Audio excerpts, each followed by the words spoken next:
Amruthaveni rice kit presents daily news പ്രഭാത വാർത്തകൾ powered by Pulimoottil silks KSFE in association with Joy Alukkas.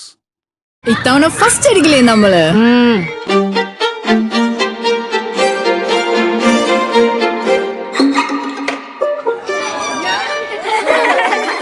കുട്ടികൾക്കൊക്കെ pain ശല്യം ഉണ്ടാകും. അതുകൊണ്ട് ലൈസ് കിറ്റ് ഉപയോഗിച്ച് ക്ലാസ്സിൽ വരാൻ പ്രത്യേകം ശ്രദ്ധിക്കണം. ലൈസ് കിറ്റ് ലൈസ് റിമൂവർ പെയിൻ ശല്യത്തിൽ നിന്നും ഉടനടി ആശ്വാസം. നമസ്കാരം, ഞാൻ ഡേസി ബിജു. ഡെയിലി ന്യൂസിന്റെ പ്രഭാത വാർത്തകളിലേക്ക് സ്വാഗതം. ഇന്ന് ജൂലൈ 18 ശനിയാഴ്ച. ഇറാനിലെ തെക്കൻ പ്രദേശത്തെ ജനവാസ മേഖലകളിൽ US ആക്രമണം. പാലങ്ങളടക്കം ബോംബിട്ട് തകർത്തു. യുദ്ധം അവസാനിപ്പിച്ചില്ലെങ്കിൽ സമ്പൂർണ്ണ നശീകരണ ശൈലിയിലേക്ക് നീങ്ങുമെന്ന് ഇറാന്റെ ഇസ്ലാമിക് റവല്യൂഷണറി ഗാർഡ് കോർ വ്യക്തമാക്കി. ഹോർമുസിൽ തായ് കപ്പലിന് നേരെ ഇറാൻ ആക്രമണം നടത്തി. ഇറാന്റെ ആക്രമണത്തിൽ കുവൈറ്റിലെ വൈദ്യുതി ഉൽപാദന കടൽ ജല ശുദ്ധീകരണ നിലയത്തിന് കേടുപാടുകൾ സംഭവിച്ചു. അപ്രതീക്ഷിത പവർക്കട്ട് മൂലം അത്യാസന്ന നിലയിലായിരുന്ന രോഗി ഓക്സിജൻ ലഭിക്കാതെ മരിച്ചു. പാലക്കാട് സ്വദേശി M കൃഷ്ണനാണ് മരിച്ചത്. വൈദ്യുതി മുടങ്ങിയതോടെ ഓക്സിജൻ കോൺസെൻട്രേറ്ററിന്റെ പ്രവർത്തനം നിലച്ചത് മൂലമാണ് മരിച്ചത്. അർദ്ധരാത്രിയോടെയാണ് വൈദ്യുതി മുടങ്ങിയത്. പിന്നീട് വൈദ്യുതി ബന്ധം പുനഃസ്ഥാപിച്ചു. ഓക്സിജൻ കോൺസെൻട്രേറ്റർ പ്രവർത്തിപ്പിച്ചെങ്കിലും രോഗി രാവിലെ 6 മണിയോടെ മരിക്കുകയായിരുന്നു. വൈദ്യുതി നിയന്ത്രണത്തിൽ അയവ് വരുത്താൻ 1 വർഷത്തേക്ക് 200 മെഗാവാട്ട് വൈദ്യുതി കൂടി വാങ്ങാൻ KECBക്ക് റെഗുലേറ്ററി കമ്മീഷൻ വാക്കാൽ അനുമതി നൽകിയെന്ന് റിപ്പോർട്ടുകൾ. ശനിയാഴ്ച തെളിവെടുപ്പ് നടത്തിയ ശേഷം ഔദ്യോഗിക അനുമതി നൽകും. യൂണിറ്റിന് 5.96 രൂപയാണ് വില. 1 വർഷത്തേക്ക് ദിവസം മുഴുവൻ 200 മെഗാവാട്ട് വൈദ്യുതിക്കാണ് കരാർ. വർഷം ഏകദേശം 140 കോടി യൂണിറ്റ് വരുമിത്. ചെലവ് ഏകദേശം 840 കോടി രൂപയും. ഇതോടെ നിയന്ത്രണത്തിൽ ചെറിയ ഇളവുണ്ടാകും. എന്നാലും തുടരേണ്ടിവരും. കാരണം മഴയില്ലാത്ത ദിവസങ്ങളിൽ 600 മെഗാവാട്ട് വരെ വൈദ്യുതി കുറവുണ്ട്. മിഷൻ സമുദ്രയുടെ ഭാഗമായി ടാറ്റ 10,000 കോടി രൂപ കേരളത്തിൽ നിക്ഷേപിക്കുമെന്ന് സർക്കാർ അവകാശപ്പെട്ടിട്ടില്ലെന്ന് വിശദീകരണം. മിഷൻ സമുദ്രയുടെ ഭാഗമായി 10,000 കോടി രൂപയുടെ ആകെ നിക്ഷേപം ഉണ്ടാകുമെന്നാണ് മുഖ്യമന്ത്രി VD സതീശൻ ഒരു അഭിമുഖത്തിൽ പറഞ്ഞത്. പദ്ധതിയിൽ ടാറ്റ അടക്കം പല കമ്പനികളും നിക്ഷേപിക്കാൻ സാധ്യതയുണ്ടെന്നാണ് പറഞ്ഞതെന്നും സർക്കാർ പുറത്തിറക്കിയ പ്രസ്താവനയിൽ അറിയിച്ചു. ടാറ്റയുടെ കപ്പൽ നിർമ്മാണ പദ്ധതിയെന്ന് സർക്കാർ അവകാശപ്പെട്ടത് ഇടത് സർക്കാരിന്റെ ഇൻവെസ്റ്റ് കേരള പദ്ധതിയിൽ താൽപര്യപത്രം ഒപ്പിട്ട ടാറ്റയുടെ സബ്സിഡിയറി കമ്പനിയായ ആക്സൺ എഞ്ചിനീയറിംഗിന്റെ പദ്ധതിയെന്ന് റിപ്പോർട്ടുകൾ. കൊച്ചിയിൽ ചെറുകപ്പലുകളുടെ അറ്റകുറ്റപ്പണികൾക്ക് യൂണിറ്റ് തുടങ്ങാൻ താൽപര്യപത്രം ഒപ്പിട്ടിരുന്നു. സംസ്ഥാന പൊതുമേഖലാ സ്ഥാപനമായ മലബാർ സിമന്റ്സുമായി ചേർന്ന് കൊച്ചി വെല്ലിംഗ്ടൺ ഐലൻഡിൽ പദ്ധതി നടപ്പാക്കാൻ ഈ വർഷം ഫെബ്രുവരി 12 ആക്സൺ ഗ്രൂപ്പ് കരാർ ഒപ്പിട്ടിരുന്നു. വൈദ്യുതി നിയന്ത്രണം മുൻകൂട്ടി അറിയിക്കാത്തത് ജനങ്ങൾക്ക് വലിയ ബുദ്ധിമുട്ടുണ്ടാക്കുന്നുണ്ടെന്ന് പ്രതിപക്ഷ നേതാവ് പിണറായി വിജയൻ. കഴിഞ്ഞ ദിവസം വീട്ടിൽ 1.25 മണിക്കൂർ വൈദ്യുതി മുടങ്ങിയെന്നും അദ്ദേഹം പരിഹസിച്ചു. വൈദ്യുതി ലഭ്യതയിൽ കുറവുണ്ടാകാം. കുറവ് മുൻകൂട്ടി കണ്ട് വാങ്ങാൻ നടപടിയാണ് വേണ്ടതെന്നും പ്രതിപക്ഷ നേതാവ് പറഞ്ഞു. പൊന്നാനിയിൽ പോലീസ് ഉദ്യോഗസ്ഥർക്കെതിരായ ബലാത്സംഗ പരാതിയിൽ കേസെടുക്കുന്നതിനെതിരെ ഉന്നത പോലീസ് ഉദ്യോഗസ്ഥർ നൽകിയ അപ്പീൽ ഹൈക്കോടതി തള്ളി. മലപ്പുറം മുൻ SP സുജിത്ദാസ് അടക്കമുള്ളവരുടെ അപ്പീലാണ് ഹൈക്കോടതി തള്ളിയത്. പൊന്നാനി സ്വദേശിയായ സ്ത്രീയുടെ പരാതിയിൽ കേസെടുക്കണമെന്ന പൊന്നാനി മജിസ്ട്രേറ്റ് കോടതി ഉത്തരവ് ഹൈക്കോടതി ശരിവച്ചു. 2022 സ്വത്ത് തർക്കവുമായി ബന്ധപ്പെട്ട് പോലീസിനെ സമീപിച്ച സ്ത്രീയെ SP, DYSP, CI തുടങ്ങിയ ഉദ്യോഗസ്ഥർ ബലാത്സംഗം ചെയ്തെന്നാണ് പരാതി. സർക്കാർ ആശുപത്രികൾ രോഗി സൌഹൃദമാക്കാൻ ജീവനക്കാർക്ക് നിർബന്ധിത പരിശീലനം നൽകാൻ തീരുമാനിച്ചതായി ആരോഗ്യവകുപ്പ് മന്ത്രി K മുരളീധരൻ. താലൂക്ക് ആശുപത്രി മുതൽ മെഡിക്കൽ കോളേജ് വരെ ഡോക്ടർമാർ ഒഴികെയുള്ള ജീവനക്കാർക്കാണ് പരിശീലനം. ഇത് സംബന്ധിച്ച് നടപടി സ്വീകരിക്കാൻ ആരോഗ്യവകുപ്പ് പ്രിൻസിപ്പൽ സെക്രട്ടറിക്ക് നിർദ്ദേശം നൽകി. കേരളത്തിൽ ജൂലൈ 21 വരെ മഴയ്ക്ക് സാധ്യതയുണ്ടെന്ന് കാലാവസ്ഥാ വകുപ്പ് അറിയിച്ചു. വിവിധ ജില്ലകളിൽ ഓറഞ്ച്, യെല്ലോ അലർട്ട് പ്രഖ്യാപിച്ചു. കള്ളാടി മണ്ണിടിച്ചിൽ ദുരന്തത്തിൽ സംസ്ഥാന ദുരന്ത നിവാരണ അതോറിറ്റിക്ക് നിയമപരമായ വീഴ്ചയുണ്ടായെന്ന് അമിക്കസ് ക്യൂറി ഹൈക്കോടതിയിൽ റിപ്പോർട്ട് നൽകി. അപകട സാധ്യത ഒഴിവാക്കാൻ മണ്ണ് നീക്കം ചെയ്യണമെന്ന ജില്ലാ അതോറിറ്റിയുടെ ആവശ്യം സംസ്ഥാന അതോറിറ്റി അവഗണിച്ചു.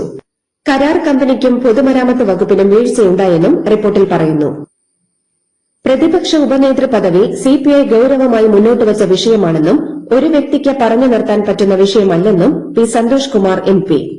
പദവി CPIക്ക് അർഹതയുള്ളതാണ്. രാഷ്ട്രീയ ആവശ്യമാണ് അത്.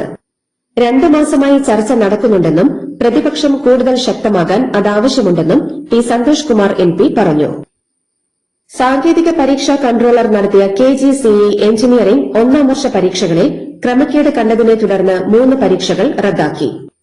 ജൂൺ 23, 29, ജൂലൈ 1 തീയതികളിൽ നടന്ന KGCE engineering April 2026 പരീക്ഷയിലെ 1001 basic mathematics and sciences, 1002 engineering drawing, 1031 electrical and electronics 1 എന്നീ പരീക്ഷകളാണ് റദ്ദാക്കിയത്. കേന്ദ്ര ആഭ്യന്തര മന്ത്രാലയത്തിന് കീഴിലുള്ള നാർക്കോട്ടിക്സ് കൺട്രോൾ ബ്യൂറോയുടെ ഉന്നത പദവിയിൽ മലയാളി IRS ഉദ്യോഗസ്ഥൻ. 2013 ബാച്ച് ഇന്ത്യൻ റവന്യൂ സർവീസ് ഉദ്യോഗസ്ഥനും മലപ്പുറം സ്വദേശിയുമായ ഡോക്ടർ C. അനീസാണ് NCBയുടെ അഡീഷണൽ ഡയറക്ടറായി ചുമതലയേറ്റത്.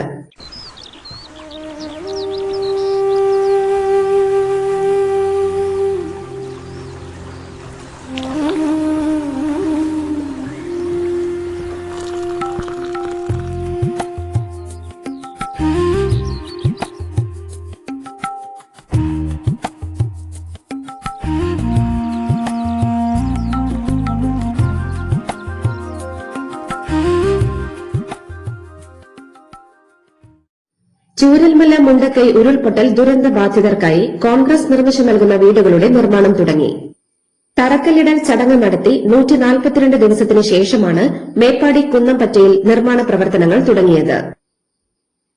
ഒരേ ചടങ്ങിലുണ്ടായിരുന്നിട്ടും മുഖ്യമന്ത്രി VD സതീശൻ ഗൌനിക്കാത്തതിന് മറുപടിയില്ലെന്ന് KSU സംസ്ഥാന അധ്യക്ഷൻ അലോഷ്യസ് സേവ്യർ. KSUക്കാരുടെ ചോരയും നേരുമാണ് ഈ സർക്കാരെന്നും തെറ്റ് ചൂണ്ടിക്കാട്ടിയത് മാത്രമാണ് താൻ ചെയ്തതെന്നും അലോഷ്യസ് സേവ്യർ പറഞ്ഞു. സമുന്നതരെ കാണുമ്പോൾ ചിരിക്കുക എന്നതാണ് താൻ പഠിച്ച രാഷ്ട്രീയമെന്നും അദ്ദേഹം പ്രതികരിച്ചു. കാഫിർ സ്ക്രീൻഷോട്ട് കേസിൽ DYFI നേതാവ് റിബേഷ് രാമകൃഷ്ണന് മുൻകൂർ ജാമ്യം അനുവദിച്ച കോടതി. കേസിൽ ആരോപണ വിധേയനായിരുന്നു ഇയാൾ. അറസ്റ്റ് സാധ്യത മുന്നിൽ കണ്ടാണ് മുൻകൂർ ജാമ്യത്തിന് അപേക്ഷിച്ചത്. KSUവിന്റെ പോരാട്ടവീര്യം ഓർമ്മിപ്പിച്ച് ഫേസ്ബുക്ക് കുറിപ്പുമായി KC വേണുഗോപാൽ MP. KSU സംസ്ഥാന പ്രസിഡന്റ് അലോഷ്യസ് സേവ്യറും മുഖ്യമന്ത്രി VD സതീശനും തമ്മിലുള്ള അഭിപ്രായ ഭിന്നതകൾക്കിടയിലാണ് KSU പ്രവർത്തനകാലം അനുസ്മരിച്ചുള്ള വേണുഗോപാലിന്റെ കുറിപ്പ്. പ്രീ ഡിഗ്രിക്ക് പഠിക്കുമ്പോൾ തെങ്ങിൽ കയറിയതും പ്രിൻസിപ്പൽ ബൈനോക്കുലർ വെച്ച് നോക്കിയതുമായ ഓർമ്മകൾ പങ്കുവച്ച് മുഖ്യമന്ത്രി VD Satheesan. Thevara Sacred heart കോളേജിലെ സ്വീകരണ പരിപാടിയിലാണ് മുഖ്യമന്ത്രി പ്രീ ഡിഗ്രി കാല ഓർമ്മകൾ പങ്കുവച്ചത്. പ്രീ ഡിഗ്രി വിദ്യാർത്ഥിയായി കോളേജിൽ വരുമ്പോൾ തനിക്ക് 14 വയസ്സായിരുന്നു പ്രായമെന്നും തെങ്ങിൽ കയറിയതിന് പ്രിൻസിപ്പൽ തന്നെ താക്കീത് ചെയ്തെന്നും മുഖ്യമന്ത്രി പറഞ്ഞു. പവർകട്ട് മൂലം ഓക്സിജൻ ലഭിക്കാതെ രോഗി മരിച്ച സംഭവം അതീവ സങ്കടകരവും ഗൌരവതരവുമാണെന്ന് മുൻ ആരോഗ്യമന്ത്രിയും CPM സംസ്ഥാന കമ്മിറ്റി അംഗവുമായ വീണ ജോർജ്. ഫേസ്ബുക്ക് കുറിപ്പിലൂടെയാണ് സർക്കാരിന്റെ അനാസ്ഥയ്ക്കെതിരെയും നിലവിലെ പവർകട്ടിനെതിരെയും അവർ രംഗത്തെത്തിയത്. ശശി തരൂർ MP ലിഫ്റ്റിൽ കുടുങ്ങി. തിരുവനന്തപുരത്ത് PNG റോഡിലെ പ്രശാന്ത് ഹോട്ടലിലെ ലിഫ്റ്റിലാണ് കുടുങ്ങിയത്. കുറച്ചു നേരത്തെ അനിശ്ചിതത്വത്തിന് ശേഷം ഫയർഫോഴ്സ് എത്തി അദ്ദേഹത്തെ പുറത്തെത്തിച്ചു. ഹോട്ടലിൽ ട്രിവാൻഡ്രം റോട്ടറി ക്ലബ് സംഘടിപ്പിച്ച പരിപാടിക്ക് പങ്കെടുക്കാൻ പോയതായിരുന്നു അദ്ദേഹം. നെടുമങ്ങാട് പോലീസ് സ്റ്റേഷനിൽ അറസ്റ്റിലായ ബന്ധുക്കളെ മോചിപ്പിക്കണമെന്നാവശ്യപ്പെട്ട് മദ്യലഹരിയിൽ അതിക്രമം നടത്തിയ CIയെ അറസ്റ്റ് ചെയ്ത് വിട്ടയച്ചു. ക്രൈം റെക്കോർഡ്സ് ബ്യൂറോ CI യഹിയയെയാണ് സ്റ്റേഷൻ ജാമ്യത്തിൽ വിട്ടയച്ചത്. ആയുധങ്ങളുമായി അക്രമത്തിനിറങ്ങിയ 4 അംഗ സംഘത്തെ പോലീസ് കസ്റ്റഡിയിലെടുത്തിരുന്നു. ഇവരിൽ ബന്ധുക്കളായ 2 പേരെ വിട്ടയക്കണമെന്നാവശ്യപ്പെട്ടായിരുന്നു CIയുടെ പരാക്രമം. തീരദേശ മേഖലകളിൽ ഉത്തരവാദിത്ത ഇക്കോ ടൂറിസം പ്രോത്സാഹിപ്പിക്കുന്നതിനായി CMFRI പുതിയ പദ്ധതിക്ക് തുടക്കം കുറിച്ചു. പരിസ്ഥിതി സൌഹൃദ ടൂറിസത്തിന് കരുത്ത് പകരുന്നതിനൊപ്പം സമുദ്ര സംരക്ഷണ ബോധവൽക്കരണം കൂടി ലക്ഷ്യമിട്ടാണ് ഈ നീക്കം. തെരഞ്ഞെടുപ്പ് ഫണ്ട് അട്ടിമറി ആരോപണം വ്യാജമെന്നും സൈബർ ആക്രമണത്തിനെതിരെ നടപടി വേണമെന്നും ആവശ്യപ്പെട്ട് BJP സംസ്ഥാന secretary MS Anjana city police കമ്മീഷണർക്ക് പരാതി നൽകി. ഫണ്ട് തിരിമറിയെക്കുറിച്ചും മാധ്യമങ്ങളോട് പ്രതികരിക്കാൻ അഞ്ജന തയ്യാറായില്ല. ഫിഫ ലോകകപ്പ് ഫൈനൽ മത്സരം പ്രമാണിച്ച് തിങ്കളാഴ്ച സ്കൂളുകൾക്കും കോളേജുകൾക്കും അവധി പ്രഖ്യാപിക്കണമെന്ന് പാലാ നഗരസഭാ ചെയർപേഴ്സൺ ദിയ ബിനു പുളിക്കക്കണ്ടം ആവശ്യപ്പെട്ടു. വിദ്യാർത്ഥികളിൽ കായിക താൽപര്യം വളർത്താനും ലഹരി ഉപയോഗത്തിനെതിരെ കായിക രംഗത്തെ പ്രോത്സാഹിപ്പിക്കാനും ഈ തീരുമാനം സഹായിക്കുമെന്ന് അവർ നിവേദനത്തിൽ ചൂണ്ടിക്കാട്ടി. മുഖ്യമന്ത്രി എട്ടുകാലി മമ്മൂഞ്ഞാകരുതെന്ന് CPM നേതാവ് P. രാജീവ്. ടാറ്റ സബ്സിഡിയറി കമ്പനിയായ ആർട്സ് ആൻഡ് നിക്ഷേപം കഴിഞ്ഞ സർക്കാരിന്റെ കാലത്ത് പ്രഖ്യാപിച്ചതാണ്. 2025 ഇൻവെസ്റ്റ് കേരളയിൽ പദ്ധതി അവതരിപ്പിച്ചിരുന്നുവെന്നും രാജീവ് പറഞ്ഞു. വയനാട് മുത്തങ്ങയിൽ അപകടത്തിൽപ്പെട്ട 11 വയസ്സുകാരൻ പോലീസ് അനാസ്ഥയെ തുടർന്ന് മരിച്ചു. പരിക്കേറ്റ കുട്ടിയെ ആശുപത്രിയിലെത്തിക്കാൻ പോലീസ് വിസമ്മതിച്ചെന്നും ഇത് മരണത്തിന് കാരണമായെന്നും ആരോപണമുണ്ട്. സംഭവത്തിൽ ബാലാവകാശ കമ്മീഷൻ സ്വമേധയാ കേസെടുത്തു.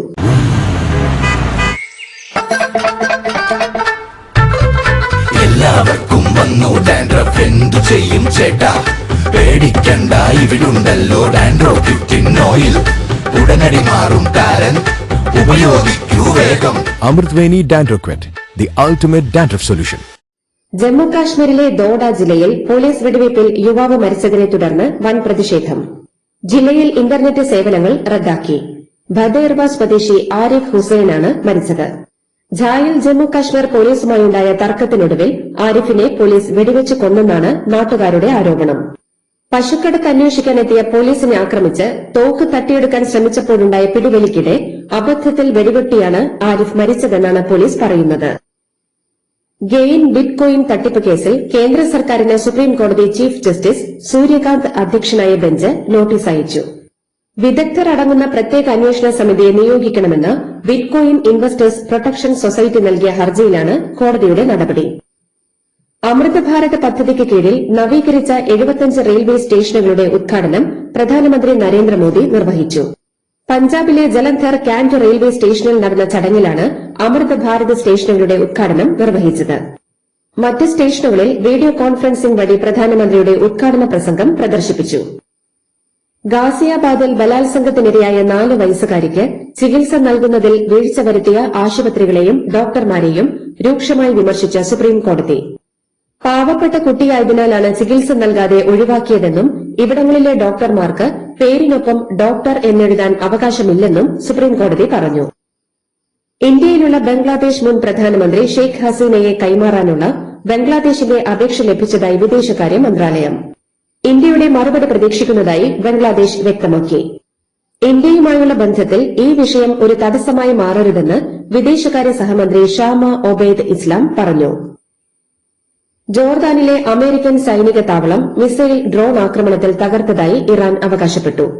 നിരവധി യുദ്ധവിമാനങ്ങൾക്ക് നാശനഷ്ടമുണ്ടായെന്നും ഇത് അമേരിക്കൻ ആക്രമണങ്ങൾക്കുള്ള തിരിച്ചടിയാണെന്നും ഇസ്ലാമിക് റവല്യൂഷണറി ഗാർഡ് കോർപ്സ് അറിയിച്ചു. യുഎസ് പ്രസിഡന്റ് ഡൊണാൾഡ് ട്രംപിനെ വധിക്കുന്നവർക്ക് $1 കോടി പ്രഖ്യാപിച്ച് ഇറാഖിലെ സായുധ സംഘമായ ഇസ്ലാമിക് റെസിസ്റ്റൻസ് ഇൻ ഇറാഖ്. ട്രംപിനെ വധിക്കുന്നത് ആരാണെങ്കിലും അവർക്ക് $10 മില്യൺ സമ്മാനിക്കുമെന്നാണ് ഇറാന്റെ പിന്തുണയുള്ള IRI പ്രഖ്യാപിച്ചിരിക്കുന്നത്. അമേരിക്കയിലെ കുടിയേറ്റക്കാരായ ട്രക്ക് ഡ്രൈവർമാർക്ക് പകരം വിരമിച്ച യുഎസ് സൈനികരെ നിയമിക്കുമെന്ന് യുഎസ് പ്രസിഡന്റ് ഡൊണാൾഡ് ട്രംപ്. വിദേശികളായ പല ഡ്രൈവർമാരും ലഹരിമരുന്നിനും മദ്യത്തിനും അടിമകളാണെന്നും റോഡ് അപകടങ്ങളിൽ നിരവധി പേർ മരിക്കാൻ ഇക്കൂട്ടർ കാരണമാകുന്നുണ്ടെന്നും ആരോപിച്ചാണ് ട്രംപിന്റെ പുതിയ നീക്കം. ലേബർ പാർട്ടി നേതാവായി തെരഞ്ഞെടുക്കപ്പെട്ട ആൻഡി ബെണം ബ്രിട്ടനിലെ പ്രധാനമന്ത്രിയായി തിങ്കളാഴ്ച അധികാരമേൽക്കും. മേക്കർ ഫീൽഡിൽ നിന്നുള്ള എംപിയായ അദ്ദേഹം ഗ്രേറ്റർ മാഞ്ചസ്റ്റർ മുൻ മേയറാണ്. പാർട്ടിയിലെ പിന്തുണ നഷ്ടപ്പെട്ട് പ്രധാനമന്ത്രി കിയ സ്റ്റാമർ രാജിവെച്ചതിനാലാണ് പുതിയ നേതാവിനെ തെരഞ്ഞെടുത്തത്. മെക്സിക്കോയിലെ ചിയാപാസിൽ ഭൂചലനം. റിക്ടർ സ്കെയിലിൽ 7.4 തീവ്രത രേഖപ്പെടുത്തിയ ശക്തമായ ഭൂചലനമാണ് അനുഭവപ്പെട്ടത്.